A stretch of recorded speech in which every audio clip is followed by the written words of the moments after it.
Hi everyone. Wait.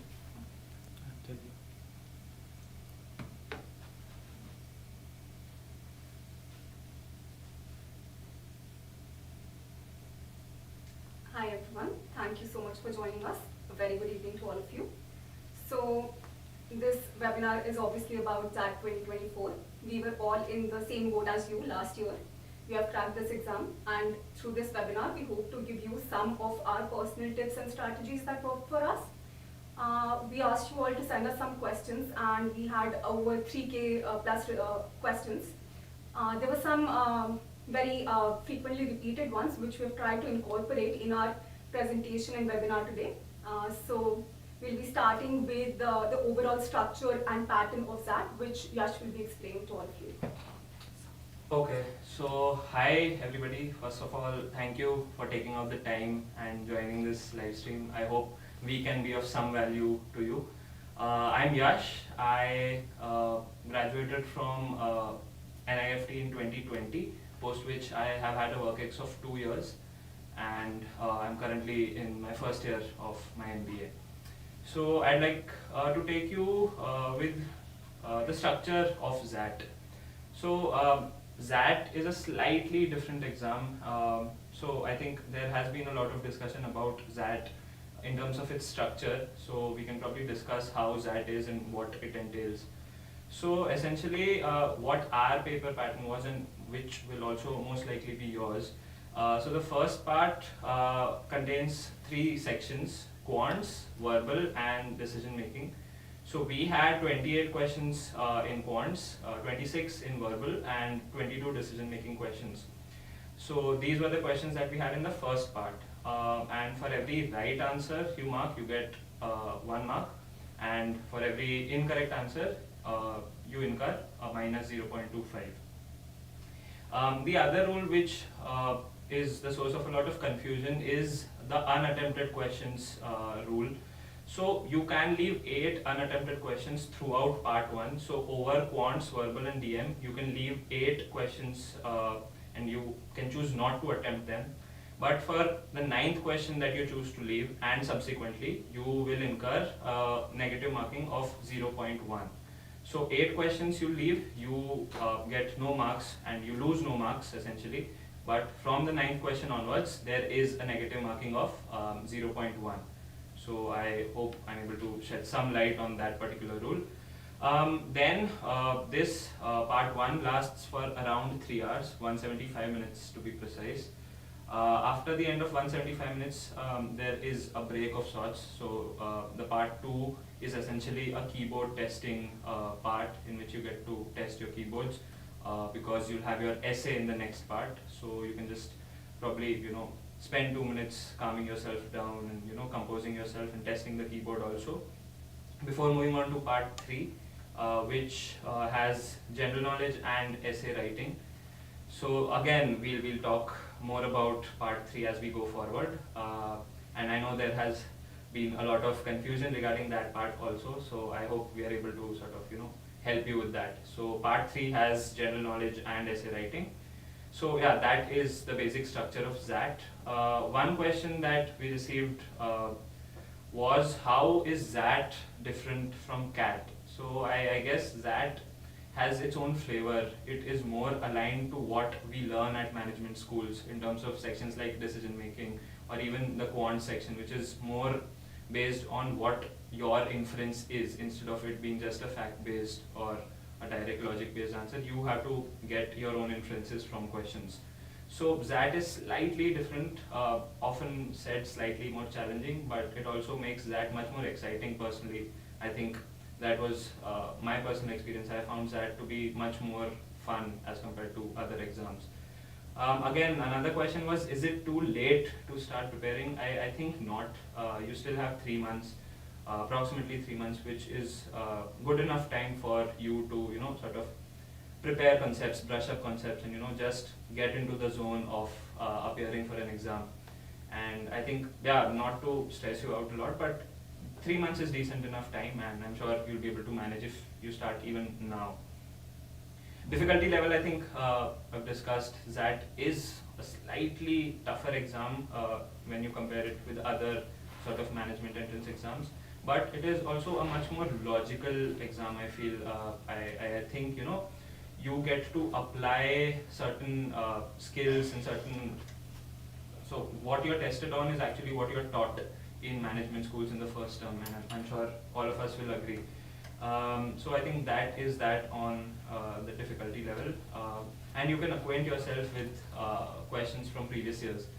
So I think you'll have a decent understanding on the difficulty level. Moving on to low past ACADS and if that is a problem, I think to answer it in one word, it is not. So XAT and the colleges that sort of use that as a metric for their admission don't consider or don't put a lot of weightage on past ACADS. I think that is a very forward-looking examination. So how you perform in XAT will be the major criteria for you to sort of get admission into your preferred colleges. So I think that is something that you should leave in the past, and you can focus fully well on XAT and appear for it. I hope I've been able to touch some of your questions, and I think now we can dive in deeper to particular sections. So quants is something that again has had a lot of questions coming in. So quants will be taken by Harsh. So I'll hand it over to Harsh. Hi everyone. So I'm Harsh Gupta. I'm an engineer. I have an engineering background. I basically graduated in 2020. Post that I have experience of about 2 to 2.5 years in textile sector. Post which I decided to come for my MBA degree, and I've been pursuing it for. I am the first year student in my college. Yeah. So now I would be taking you through the quant section. So basically quantitative analysis and the data interpretation.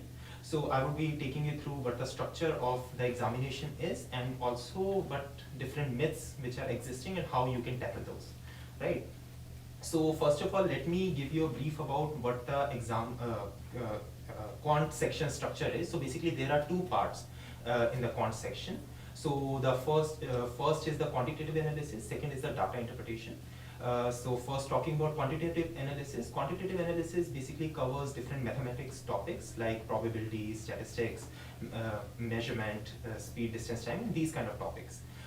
Then if we move toward data interpretation is essentially a little different questions in which you are provided with a lot of different data, and your task is to basically filter through that data and take out the relevant data points to essentially arrive at the answer, right? So these are the two sections which are in the quant section. Overall, last year we had about 28 questions in this section, with the distribution of about 12 to 13 questions for the data interpretation and rest questions for the quantitative analysis part.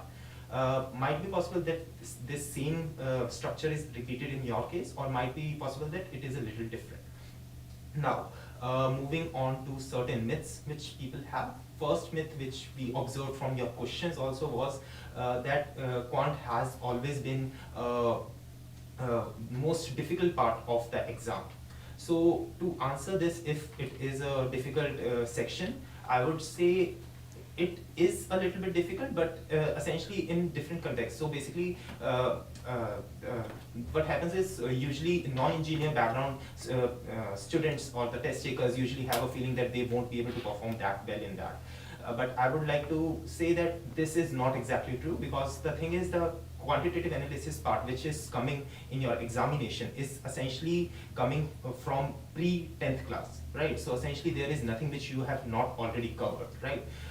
You might not have that much of exposure in the recent times of those concepts, but a little bit of brush up on those concepts would definitely help you crack this exam. So first thing was that. Now moving toward what could be the various strategies which non-engineers can focus on, right? As we discussed that about 3 months, you have about 3 months to actually practice your concepts, right? So you have a lot of time to essentially go through all these individual topics, right? So I understand that there are a lot of different topics which you have to cover, and usually it feels like that you won't be able to cover all of these topics. But what I focused when I was preparing for it was, in this initial time at the point where you are, I essentially focused on each individual topic every day and did a few questions to essentially get a good grasp of every individual topic. And then moving forward, I essentially started doing a few questions of every topic every day so that I don't forget the concepts, right? So this is the one of the strategy which you can follow to essentially get a good grasp of quantitative analysis part till the time you actually attempt your exam on D-Day. Now, moving on to how much time you should devote to quant and specific other individual topics, I would suggest that you could take about 1 or 2 hours every day to essentially spend on these topics so that you actually spend enough time on these topics so that you have good understanding of these. Next, I talked about difficulty levels. So basically, difficulty levels varies a bit year to year. So in our times, the difficulty level was a little low on the lower side, which actually reflected in the percentile and the percentage which the test takers actually experienced. Might be possible it goes up a bit or it goes down a bit in your case. One thing more I would like to touch up here is the attempt rate versus the accuracy. Right, so there is a repeated question which was in the questionnaire which we floated, was that should we keep our attempt rate higher or should we focus on accuracy? What I would suggest you specific for the quant part is that essentially what I believe is accuracy is much important factor as compared to the attempt rate, because as you know there is a negative factor associated with this topic, right? So in case you are attempting a lot of questions but most of them are getting wrong, then you are essentially losing out on a lot of marks, right? So my suggestion would be from this point onwards, try to focus more on accuracy part. Your speed would get built up over time. Right, so so this is the entire quantitative analysis section. Now we would move toward the verbal section, which Tanisha would be taking. Right, thank you, Harsh. So my name is Tanisha and I have done BCom Honors. I graduated last year and I'll be taking you to the verbal section. So the first thing that I want to say right off the bat is that you have to make reading your best friend. Essentially what my best advice to you would be to start reading across breadths and not depth, because essentially you might be getting topics that you're not familiar with and you will have to read them in a short span of time and answer probably deep questions with respect to analyzing the RC that you're going to get and then answering questions, and they're not really straightforward. So you can come across unfamiliar topics. You have to be comfortable with reading, and it is very easy to do so. You just have to take maybe any one article from a different domain every day and just read it, and it is actually that simple. I know a lot of people are afraid of verbal as to how can we improve it in just 2 months, or is it even possible to improve? And I want to answer a question that yes, it is. If you put in the right amount of efforts, it is very easy to improve. One of the, if I would say so, the easier sections to improve upon is verbal. And next I would like to say is to find the right strategy through mocks. So it essentially is a limit to what you can practice in verbal. Essentially you're not going to get the same topics or the a similar, it's not going to be the same question that you're going to practice at home in the exam. So you have to find the right strategy to do it. So what you can do is to practice a lot of mocks and a lot of sectionals and see where your strength lies. So one thing that I hope all of you are cognizant about if you're planning to give XAT seriously is that XAT's verbal section also has poem RCs and also sentence correction. So these are some of the probably 2 new things that are not really present in other similar management exams you might want to look upon, but also not to be afraid of them. So poem RCs are something that are a little abstract, that is in the nature of a poem. So what you have to do, what my strategy was approaching poem RCs was to read them again and again. So I remember during my exam, I read one single poem RC 3 times.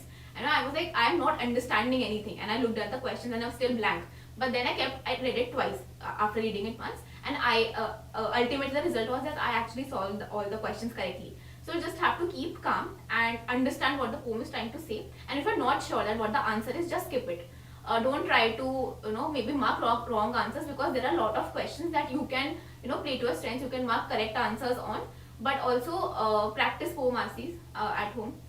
They'll make you more comfortable, and in the exam when it comes, you will be able to understand better what do you actually need to look at in a poem, and in order to answer those questions. Similarly, for sentence correction, you might want to maybe revise your grammar rules again. Practice some of the questions. There are a lot of resources available on the internet online, so you can practice from there. And again, XAT is an exam that allows you flexibility across sections. So considering verbal was my strong section, and I was also a little faster at it. So what I did was I attempted it first, and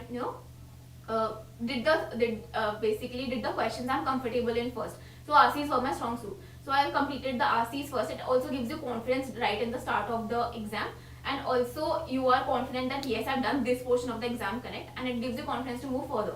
And again, I would like to say that with respect to the verbal section, just keep on practicing, and also it is very important to give mocks, because sometimes problem that I used to face in RC was to not being able to concentrate on the comprehensions for a longer period of time, because you need to, because they have a lot of text, and that RCs are also a bit longer than other management exams. So that is something that you need to take care of, and I would just say that practice, and it is very easy to get to your ideal score in the verbal section. And also do not stress on the do not actually keep a very strong aim of marks in your mind that I'm going to score this much marks, because that varies according to that follows a percentile system, right? So you cannot really depend on that, yes, I'm going to score this much marks and this is going to fetch me this percentile. So one mistake that people do is this. So do not focus on that. Focus on giving your best. Focus on attempting the maximum amount of questions correctly. That would be my advice with respect to the verbal section, and I think Ishita can take on the DM section now.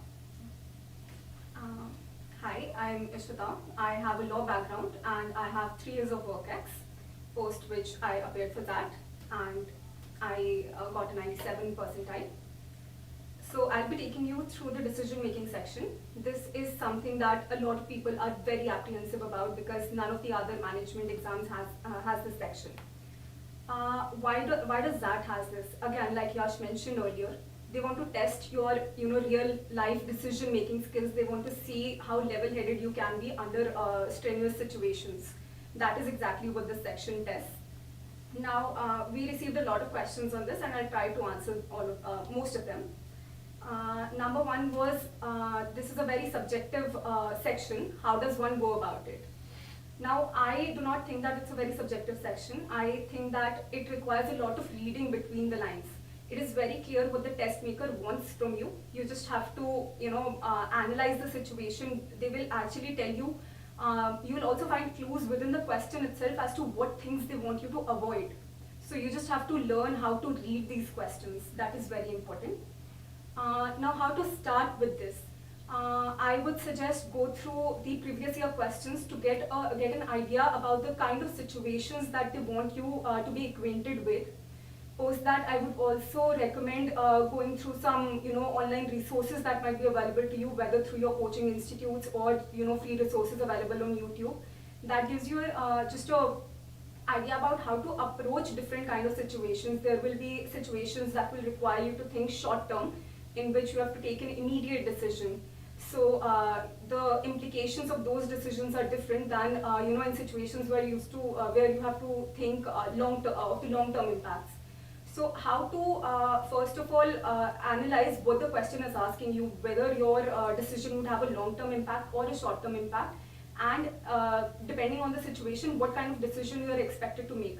That is something that you can do, and it will be very easy to do, because see, the test makers also know that you have not studied these concepts. They just want to see how level-headed you are, how good you are at analyzing different situations. Can you identify the main points, the trouble areas? Can you see what the implications of your decision is? They just want to test you on these aspects, and trust me, they're not hard to master. So one tip that I have for you is that even if you're just starting out, you're very unfamiliar with this section, there will always be a couple of options that you will be able to eliminate right off the bat. And the other ones, again, they require reading between the lines, and how you do that is developing, and you have to develop an intuition for it. Now, when I say intuition, there is the first thought that comes to your mind would be that either you have it or you don't. But that's not the case. Every intuition that we have, we develop it over time. And trust me, 3 months is a long enough time to master this section. You just have to practice the past year papers and to keep keep at it. You have to, you'll also be, besides the past year papers, you'll also be able to find other questions online. Just keep practicing them, because these situations, see, of course the questions would not be the same, but they will test you on the same grounds. So if you're familiar with most of the situations that you'll be tested on, it'll be very easy for you to handle this section on the test day. And trust me, I know that you might be afraid of this section, but this is a really important section. It's a make or break section. If you're able to maximize your score in this section, it's going to put you ahead of a lot of people. So I really hope that you can maximize your score in this section. Another thing that I would like to touch upon is that in our particular paper, so we had one question which had like 4 subparts, I think, which touched upon the logical reasoning portion. So it did take us by surprise, and I hope that that's not the case with you. It does not catch you off guard. Again, this was not calculation heavy, but again, this was something different. So I hope that you prepare for that as well. And with that, I'll pass it on to Yash, who will take you through GK and essay. Okay, so once you're done with all the heavy lifting for 175 minutes, you have a 5-minute, I call it a break. So it's officially called the keyboard testing part, in which you get to test if the hardware is working fine. Once you're through with that, you move on to the third part, which is the general knowledge and essay part. So right off the bat, the scores and percentiles for general knowledge and essay do not add up to your total XAT percentile. So your total XAT percentile is only comprised of the scores in your first part, which had 3 sections: quants, verbal, and decision making. GK and essay percentiles and scores do not add up to the total XAT percentile. So the natural question that follows is that, is it even important? So I think the one-word answer to it is yes. It is extremely important that you pay attention to general knowledge and essay writing, because for a lot of us here, general knowledge was the tiebreaker. In case of similar percentiles, people who had better percentiles in general knowledge had the edge when it came to getting calls for the interview. So if you do better there, you get an advantage when it comes to the interview phase. With regards to the essay, so you don't get marks for the essay, but again, when it comes to your interviews, the interviewer might actually ask you questions regarding your essay and why did you write the way you did, and what was your idea when you were trying to sort of go through with the essay. So again, I think general knowledge and essay, my personal sort of 2 cents would just be that it does not require a lot of effort.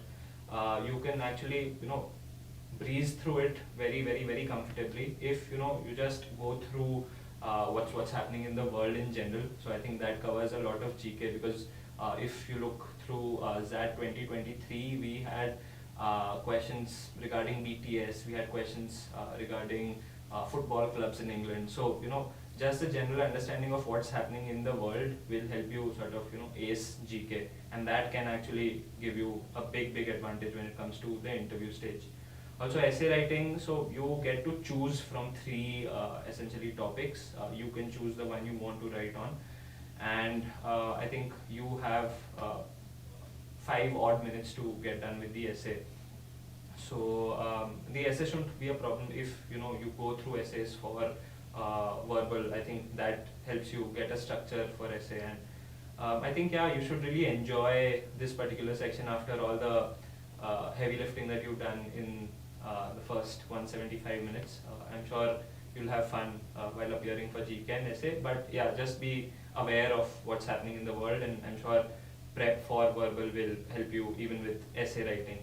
So that's that for GK and essay, which is the part 3, and that brings us towards the end of XAT. And just moving on to what our personal D-Day strategies were, and what again we would recommend you not to do, and what to do to help you on the D-Day. So we'll go through one by one, and Harsh can start with his strategy and share his do's and don'ts. Sure. Thanks, Yash. So hi guys, hi again.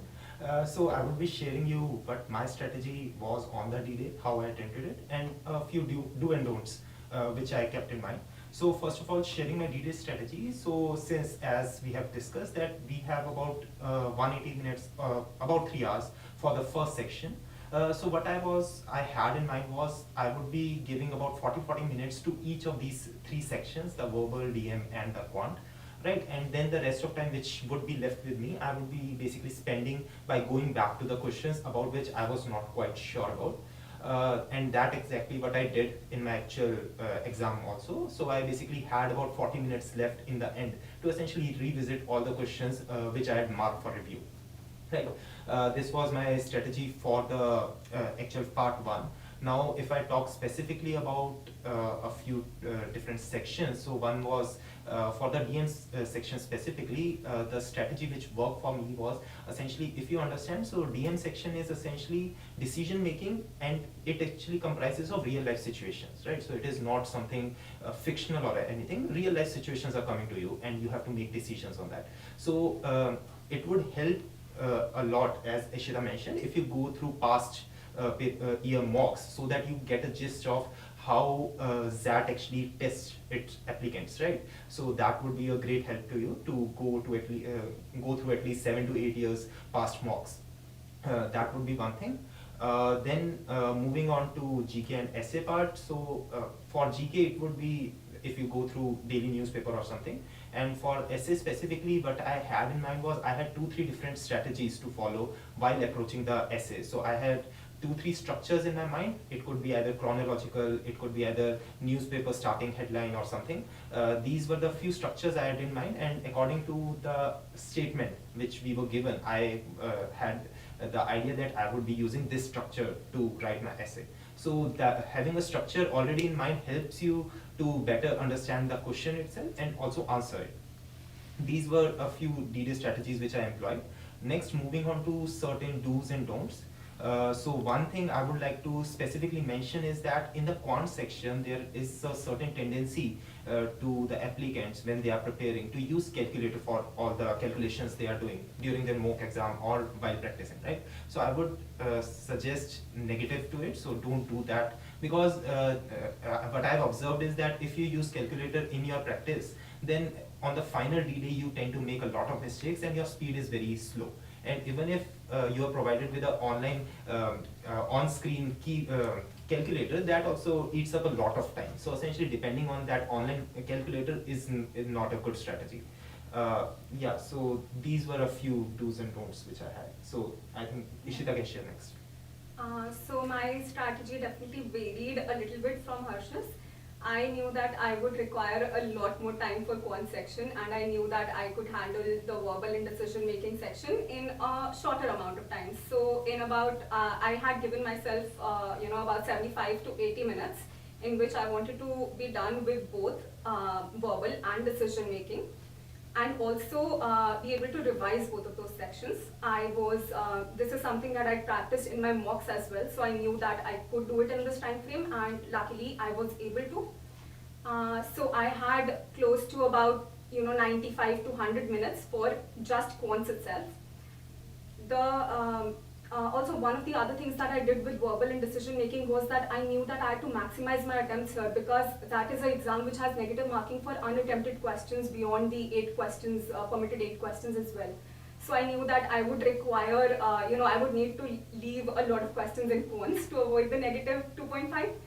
So I actually attempted almost all of the questions in DM and verbal. I think I only left 1 unattempted questions from both of these sections combined. So for the quant section, the first thing I did was I went through the entire paper, looked for the very easy to solve questions, attempted those. Then I looked for the questions for which the concepts I was very comfortable with, but I knew that it would require me some time to actually solve them. I attempted those, and with the remaining time, I tried to solve the questions that I wasn't super confident about, most of which I wasn't able to solve, to be honest, but it was still a good enough attempt, and I think I only left a total of 10 unattempted questions, so I was able to minimize the negative marking coming from unattempted questions as well. So because of this, one tip I do have for you is that while yes, you do need to spend the most amount of time on the section that you are not super comfortable with, but I also think that you should pay an equal amount of attention to the sections that you are strong at, so that you're able to maximize your score using those two sections. These sections are going to, carry you the, yeah. So, and for the weaker section, of course, like your goal could be either getting better at it, or just getting good enough to clear the cutoff, both of which are good enough goals. But yes, you would need the sections that you're strong at to carry you, because because you might be lagging due to the section that you're weaker at. Secondly, again, coming to the negative marks for the unattempted questions, it does have a minus 0.1 negative marking, but I do want you to keep in mind that a wrong answer has a minus 2.5 attached to it. So yes, people are scared to leave questions unattempted, but I think that you should calculate the risk of attempting a question as opposed to not attempting it. And if you're not, if you're absolutely clueless about the question, I would recommend that you leave it as opposed to attempting it. Moving on to Tanisha. Right. So my very first advice to all of you is to listen to everyone's strategy first of all, but not compare them with yours. You can have a totally different strategy. You might want to devote, like Ishita devoted 90 to 100 minutes to cons. You might want to devote it to DM. So don't be afraid that, oh my god, this XYZ person is doing this, should I also do this? Do not try to copy anyone's strategy. You have to make your own, and you have to practice a lot of mocks for that. There are no two ways about it. You have to do that. Secondly, so I knew that decision making as a section would require me to use a lot of my brain essentially. So I kept it in the middle after English, because that was my strong suit, and my strategy was to complete this section as fast as I can, so that I could devote the maximum time to DM and cons. So the reason why I put DM before cons is because it required me to think a lot, and it is kind of an exhausting section, because you have to think from a lot of different perspectives. Sometimes you might be thinking from an ethics point of view, sometimes from a business point of view. And what also helped keeping this section before cons is that if I was confused about a question, and so I would mark it for review, and then when I went to the con section, it would still keep my brain would still keep processing the question at the back of its in the back, and when I went back to the question, I was able to mark an answer more quickly than spending time on it continuously without than spending time on it continuously. So that is one strategy I followed. Next would be to again with respect to the GK and the essay section. So I completed the GK section within 5 minutes, and then I think rest we had 25 minutes. Then I devoted all the 25 minutes to writing the essay. And essentially what the essay is testing is not your knowledge on the topic or how much you know. It is testing how you articulate your thoughts and how structured your essay is. So don't be afraid if you don't know the topic. So I think the topic I chose was, I did not have a lot of knowledge about it, but I made sure that what I presented, what I knew, was in a very structured format, and the reader would understand what I'm trying to say. So focus on that and complete the GK part very quickly, because either you know the answer or you don't, and be aware of it. And with this preparation for the GK part, I'm not very good at GK. So one thing that I religiously followed was just being aware of my surroundings. I will be very honest, I did not read many newspapers or anything, but just maybe install 1 or 2 apps on your phone, and with the notifications, reading the notification, any article you find interesting, just going through it, even that helps. So do not stress about the GK. I was stressed about it because I'm not very good at it, so don't do that. Secondly, some do's and don'ts are that don't be stressed on the day of the exam. And I think it is very easy to say and not really easy to follow, but do things that helps you relax. Carry a water bottle, very very important, because it is a very very long exam. You might need water. Carry a water bottle. Also be sure that sometimes at the test centers you might get only 1 or 2 pages to do your calculations on. So have that habit of doing very concise calculations in limited amount of sheets, because you never know what's going to come. And be ready for anything in the exam. It is essentially a management exam, right? And when you actually become a manager, you are going to face unprecedented situations. So be confident in yourself that you are preparing for the exam, and don't stress if you see a question that you have not done before. Just take it in stride, do your best, and keep calm. That is it, and carry your water bottle. I think Yash can take it forward. Yeah, I think Ishita, Tanisha and Harsh have sort of covered the strategies and the do's and don'ts brilliantly. I think just one little thing that I would like to add is a concept that I learned in Bangalore.